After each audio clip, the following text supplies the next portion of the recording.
6.2 Mendelian Inheritance. Lesson Objectives. Define probability. Explain how probability is related to inheritance. Describe how to use a Punnett square. Explain how Mendel interpreted the results of his experiments.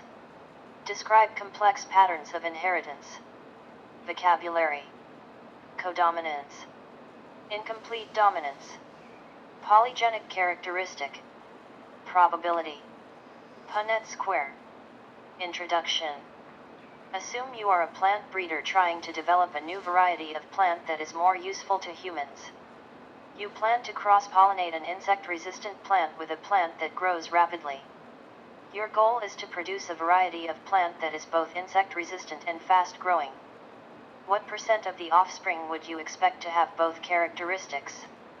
Mendel's laws can be used to find out.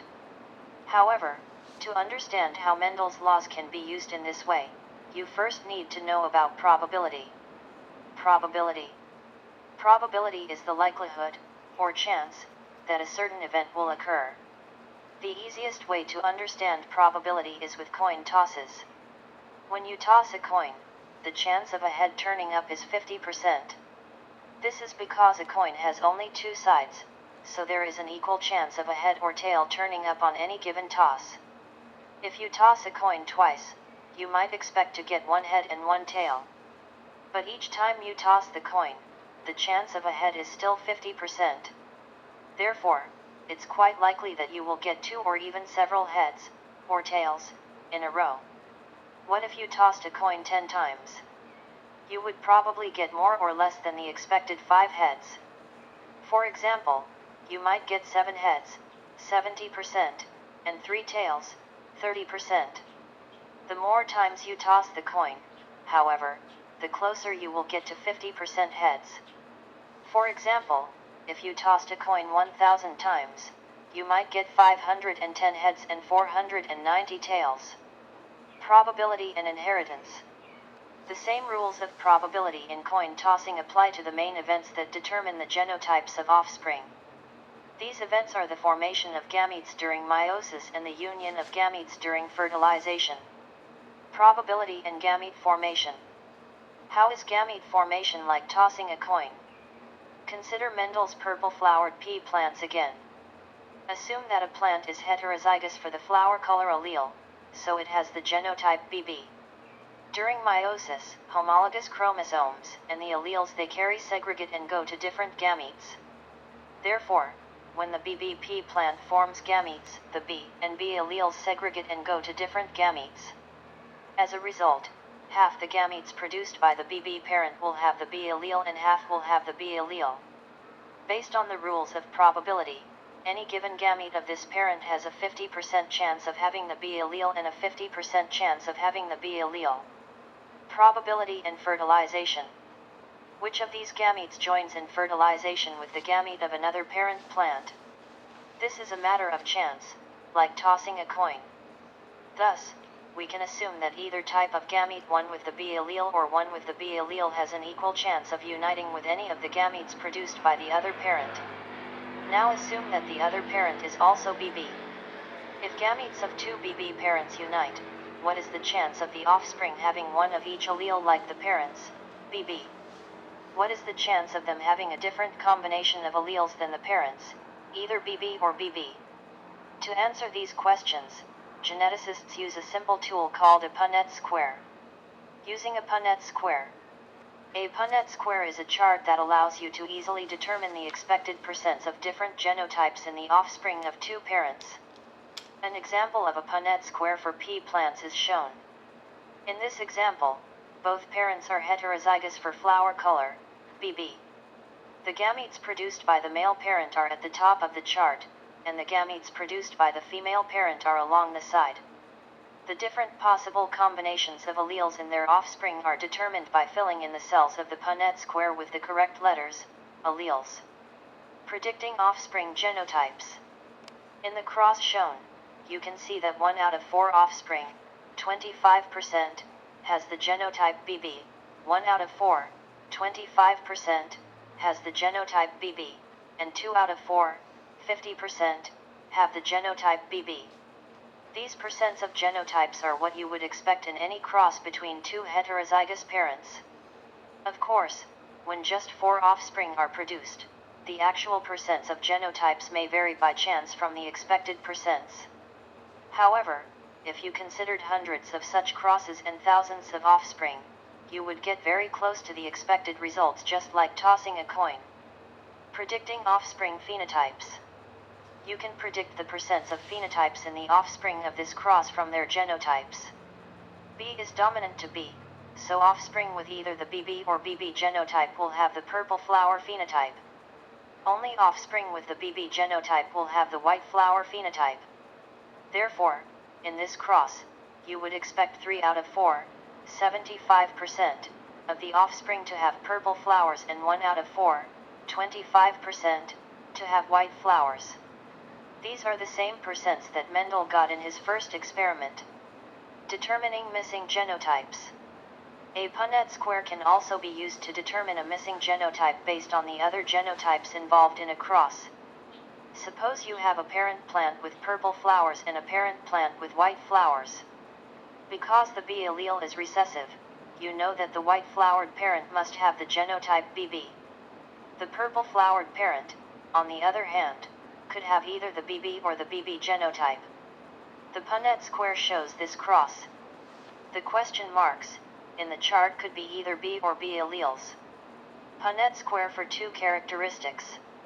When you consider more than one characteristic at a time, using a Punnett square is more complicated.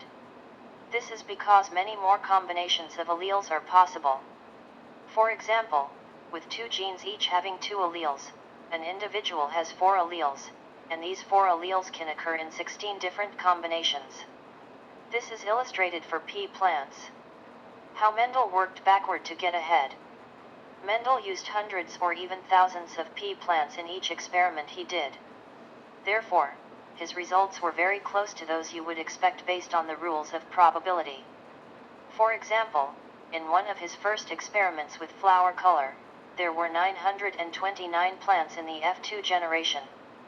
Of these, 705, 76%, had purple flowers and 224, 24%, had white flowers. Thus, Mendel's results were very close to the 75% purple and 25% white you would expect by the laws of probability for this type of cross. Of course, Mendel had only phenotypes to work with. He knew nothing about genes and genotypes. Instead, he had to work backward from phenotypes and their percents in offspring to understand inheritance. From the results of his first set of experiments, Mendel realized that there must be 2 factors controlling each of the characteristics he studied, with one of the factors being dominant to the other. He also realized that the 2 factors separate and go to different gametes and later recombine in the offspring. This is an example of Mendel's good luck. All of the characteristics he studied happened to be inherited in this way. Mendel also was lucky when he did his second set of experiments. He happened to pick characteristics that are inherited independently of one another. We now know that these characteristics are controlled by genes on non-homologous chromosomes. What if Mendel had studied characteristics controlled by genes on homologous chromosomes? Would they be inherited together? If so, how do you think this would have affected Mendel's conclusions? Would he have been able to develop his second law of inheritance? To better understand how Mendel interpreted his findings and developed his laws of inheritance, you can visit the following link. It provides an animation in which Mendel explains how he came to understand heredity from his experimental results. Non-Mendelian inheritance. The inheritance of characteristics is not always as simple as it is for the characteristics that Mendel studied in pea plants. Each characteristic Mendel investigated was controlled by one gene that had 2 possible alleles, one of which was completely dominant to the other. This resulted in just 2 possible phenotypes for each characteristic. Each characteristic Mendel studied was also controlled by a gene on a different, non-homologous, chromosome. As a result, each characteristic was inherited independently of the other characteristics. Geneticists now know that inheritance is often more complex than this. Codominance and incomplete dominance.